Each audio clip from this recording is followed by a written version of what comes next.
1941, with the boat's original mission being to hunt and sink the boats that were bringing food, fuel, and other supplies to the Allied powers. Now, a little bit of kind of crowd work here. Is this everyone's first time seeing the U-505? First time. Yeah, fantastic. Well, we'll say it's everyone's first time, right? So what are some initial reactions or responses you had to seeing the boat? What are some words that came to mind whenever you first saw it? Top of that conning tower.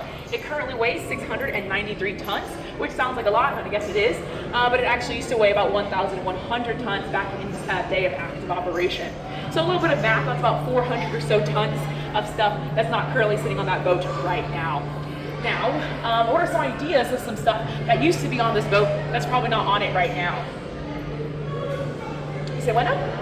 Weapons, right? Yeah, so we're actually going to see, there used to be about 22 torpedoes on this boat. They're not currently 22, but we still do actually have a few that you can see in there. How about some things that we might want to bring for long trips, long voyages, right? What'd you say? Clothes, yeah, absolutely. So the crew on the U-505 actually only had one uniform, so they didn't really have a lot of clothes to bring, but they did bring a lot of food. Right, so they brought about 12 tons of food on the U-505. 108 pounds of that food was just chocolate, the wartime essentials. Now, this food didn't really have any designated pantry on the board the boat, and so they kind of had to pack this food wherever they could find the space. It was kind of a horrible game of Tetris. They hung sausages from the pipes above and also utilized one of the two bathrooms on the boat as food storage. I like to say that they had to share one bathroom while they ate their way into the other one. Not very appetizing. Now, in order to wash down all this food, they had to have a lot of water as well. So they had about 60 gallons of water available to them on the boat daily. This water was taken from the salt water outside the boat and used water through a distilling apparatus in order to change that into drinking water. Now, they use this water only for drinking, cooking, and maintaining the electrical batteries. You might have noticed something that I missed on this list of uses for water, and that is bathing and showering. For their 90 days out at sea, the crew on the U-505 did not bathe nor shower. To kind of add to the colorful imagery as well, this boat again was captured in June off the west coast of Africa. So the temperatures inside the U-505 would regularly get up to 100 degrees Fahrenheit. So now you got sausages kind of hanging around, people are not bathing and showering. You can imagine that the smells on the U-505 got pretty disgusting. But now, don't be too worried. I actually asked them to crack open a window and air out the U-505 for a couple of decades just before your tour. Now, before I allow everyone to kind of board this boat and kind of get their own whiff of history, a few kind of guidelines and sensory warnings. This tour does include a lot of special effects. Absolutely.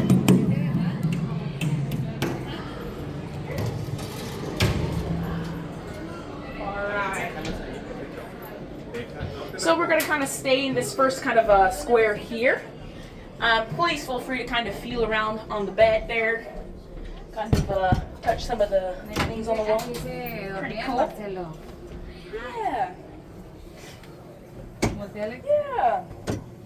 So yeah, we're going to shuffle in here. If we do need a little bit more space, we can come up here on this ramp as well. Marcelo, esa es una bomba que está aquí. Yeah. It's not very comfy feeling, right? Kind of hard. This is our first stop here on the boat. This is where the middle-ranked men on the U-505's crew would have slept. Now, let's take a kind of a gander around the space and notice something. This is not the Marriott Hotel, right? So at the time of this boat's capture, there was 59 men on this boat. And yeah, again, this one felt like a very tight space. There's about maybe 15 or so of us right now. And actually back in active operation, it used to feel even smaller.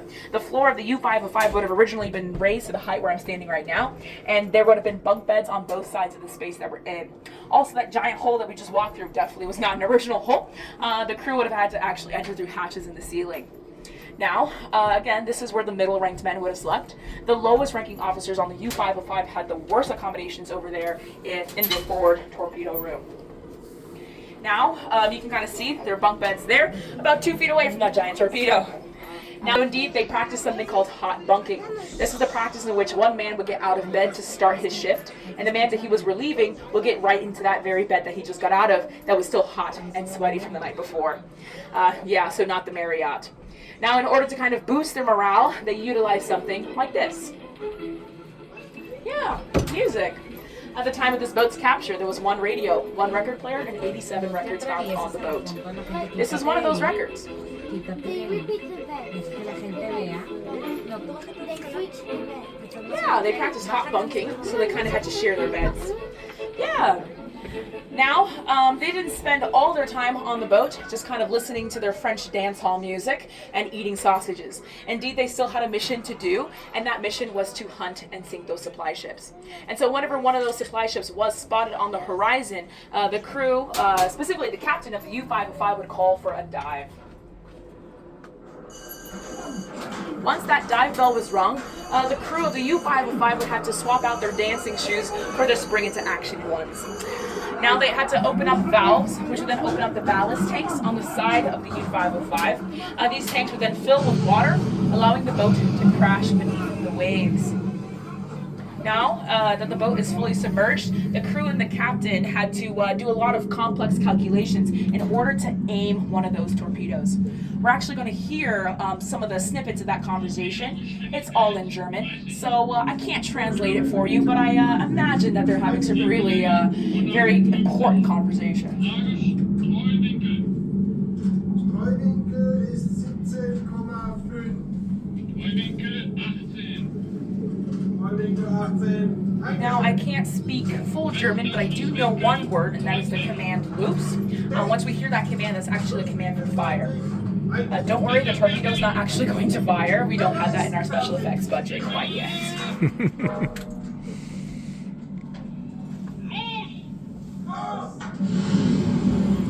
And so the torpedo was fired. If you hear that ticking sound, that's actually the sound of a stopwatch. The crew knew down to the second how long it was going to take that torpedo to hit its target. If at the end of that allotted time there was silence, then that means that it was a miss. But if there was a sound, then that means it was a hit. Why doesn't submarine I'm going to answer actually a little bit of those questions at the very end of our tour. But if you kind of hear that sound, that's the sound of that torpedo hitting its target. You could have actually heard that crew actually kind of having that cheer moment, mission complete. During its 3 years on the active patrol, the U-505 sank 8 ships, 3 of which were American. This does conclude our time here in the Petty Officers' Quarters. We will transition into our next room. This is going to be the control room. In the control room, we are going to reenact the story of this boat's historic capture. Now, before we kind of move along into that space, we're going to pass through multiple other spaces. The first room we're going to see is going to be the kitchen. Not much to note there outside of seeing how small it is. Then we're also going to see the general officers' quarters. This is where the higher ranking men would have slept. And then after that, we're going to see 2 small rooms on our left side. This is going to be the sound and radio rooms. This is where, well, the record player and the radio would have been kept, along with the boat's intelligence. You're also going to see on the immediate right, we're going to see 1 single bed. That is the captain's bunk. That is where Captain Harold Longa would have slept. I want you to kind of note in your mind, as you see that small bed, that he was actually one of the tallest captains in the Kriegsmarine, or the German Navy. He was 6'2". Yeah, again, keep that in your mind when you see where he slept. I'm going to have everyone follow me up this ramp here.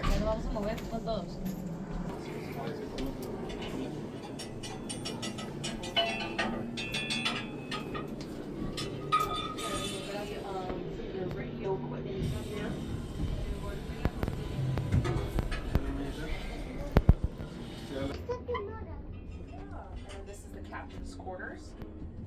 So still not a private little room, but I guess more private than the other one. She was the only person on the boat that got their own bed.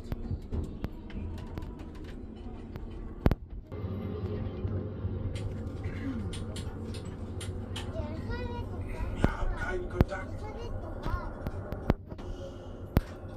Anywhere you can find a space, I want to make sure everyone has safe distance tile. These here are pretty comfortable little seats, so if you do want to pop a spot there.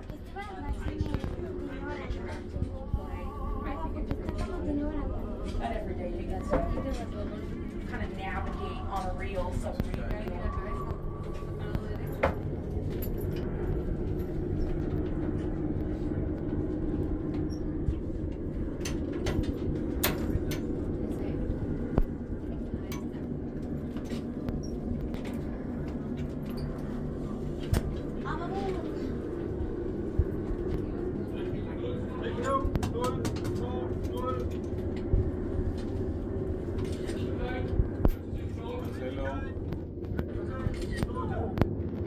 Shuffle and make sure that everyone can kind of find their space. Yeah.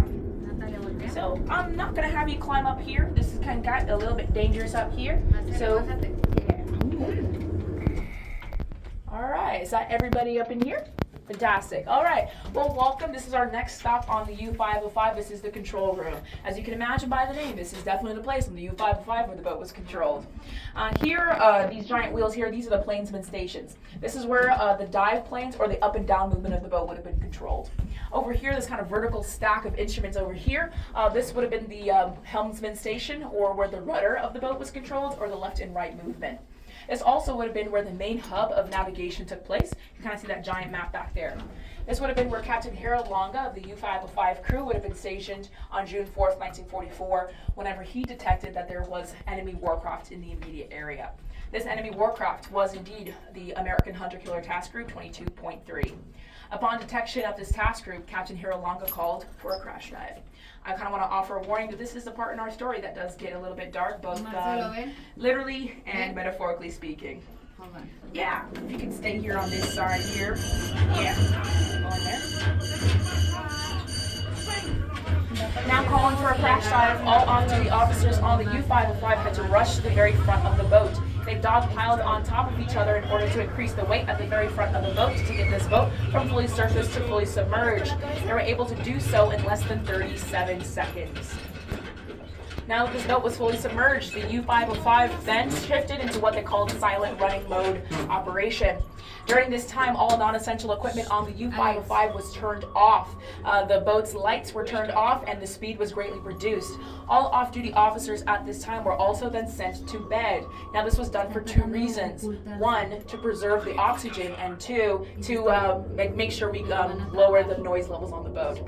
This boat wasn't actually built to stay fully submerged for very long. They only had about 3 days worth of oxygen available to them. So again, a man that was at rest was a man that was using less oxygen. Now also again, sound, right, was a very big problem. Silence was their best defense mechanism. Now, any sort of a sound, any drop of a kind of tool, any conversation could be heard for miles, as sound travels much farther underwater than it does through air. And so again, at this point in our tale, the U-505 is being actively searched for and hunted by the Americans. You can kind of hear the sound of that now. If you hear that pinging, that's the sound of active sonar. At this point in our tale, the Germans on the U-505 had to kind of sit in their bed and listen to this sound very closely. If this pinging got any faster, then that meant the Americans were getting closer and closer. Now, although they didn't like the sound of the pinging, they did not want to hear the sound of splashes. If they heard the sound of splashes, then that would have meant that underwater explosive devices known as depth charges would have been deployed. Let's listen very closely and see if we can hear the sound of any splashes.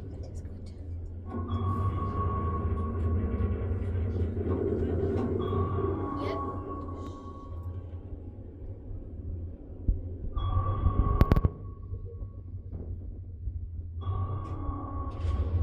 Uh-oh. Splashes. The crew had to brace for impact. At 11:05 on June 4th, 1944, the American Hunter-Killer Task Group identified and spotted the U-505 and sent out 2 explosive devices. At this point, these have knocked out the power on the U-505 and has jammed the rudder. The U-505 is going down in what they call a death spiral. And if the U-505 reached the depth of 755 feet, that is crushed depth, meaning that the U-505 along with the crew inside of the boat would have been crushed like a tin can. So now, 7 minutes after the start of this attack on the U-505, Captain Harold Longa ordered for the boat to be resurfaced.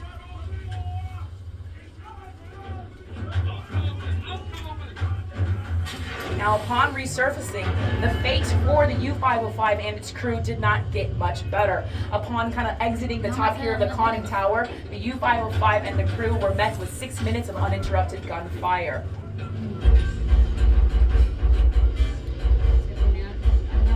During this gunfire exchange, Captain Harold Longa, who was the first off the boat, was hit 3 times, once in both knees and once in the eye.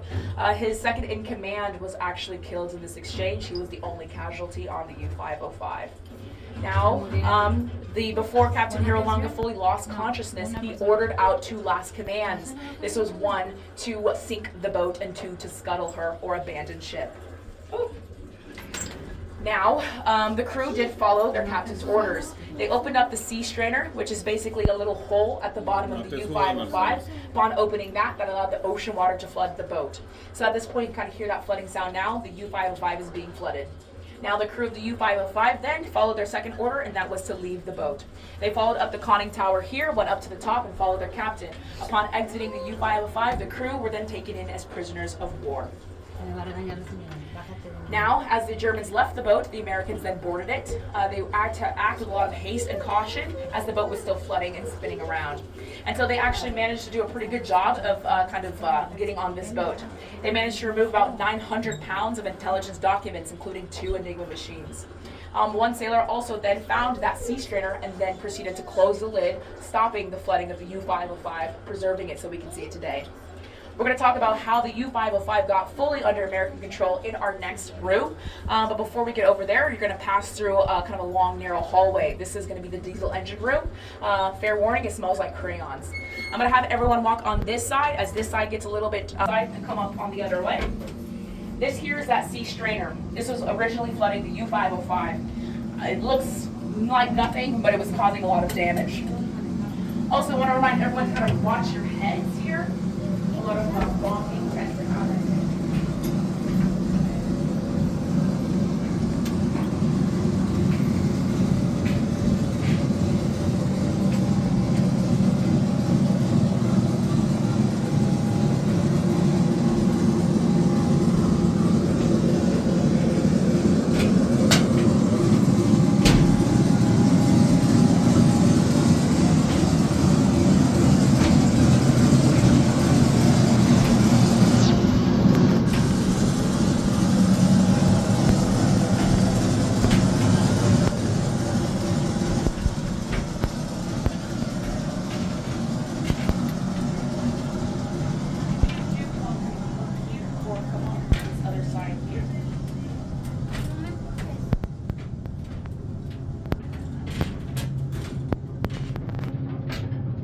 In here? All right, can I actually have you kind of scooch out to the other side here? All right, so welcome. This is the electric motor room. This is our last stop physically on the U-505. At this point in our story, the Americans have attacked the U-505 and jammed the rudder, and also the Germans have flooded it. Now the Americans boarded this boat, stopped the flooding, but they still had a serious problem, and that was that the boat was still spinning. And so in order to get the boat to stop spinning, they needed to get access to the manual steering. Now the manual steering on the U-505 is actually housed right here behind this hatch in the aft torpedo room. Now the Americans followed a similar path. They came down that conning tower and walked all the way back here and found this door closed. Now this is a bit of a problem as for the Americans, there's really only 2 reasons that they can come up with why this door should ever have been closed. And that was one, because this door was actually stopping the flooding on the other side. So that means that if they had actually opened up this door, they risked flooding themselves out. Now the second thought that they had was actually a scarier one and something they thought was more probable, in that was the Germans actually knew that the Americans were going to try to get control of the boat, and so they actually closed this door and rigged it with explosive devices, a bit of a booby trap. And so the Americans really did not like their odds there, didn't really like this game of Would You Rather. And so they invited Daniel Gallery, actually the captain of the American Hunter Killer Task Group, to come onto the U-505 himself and play with their odds. And so Captain Gallery then proceeded to open this door. Yeah. So actually, to the American surprise, this was actually just a closed door. There was no flooding and there was no booby trap set by the Germans. Actually, just in a second. All right, and so yeah, they were able to pretty easily kind of jump through this hatch here and walk over to the manual steering. They then unjammed the rudder and then were able to get full control of the U-505. They then towed it about 1,000 miles off the west coast of Africa over to the U.S. British naval base in Bermuda. That is where our story ends here on the actual boat, the U-505. We will talk about how it got from Bermuda to Chicago on the outside of the boat in our last kind of leg of the tour. Now before we kind of transition over there, I know, right, pretty cool. And so I will allow people to come up to this platform and kind of stick their neck in. 2 warnings or kind of considerations. Don't actually jump through here and walk around. The original flooring over here here, again, original flooring. So it's very old, about 80 years almost exactly. And yeah, it still has a lot of damage, and so it's very fragile. So we don't actually allow people to walk through there, but you can happily kind of sit here and stick your neck in.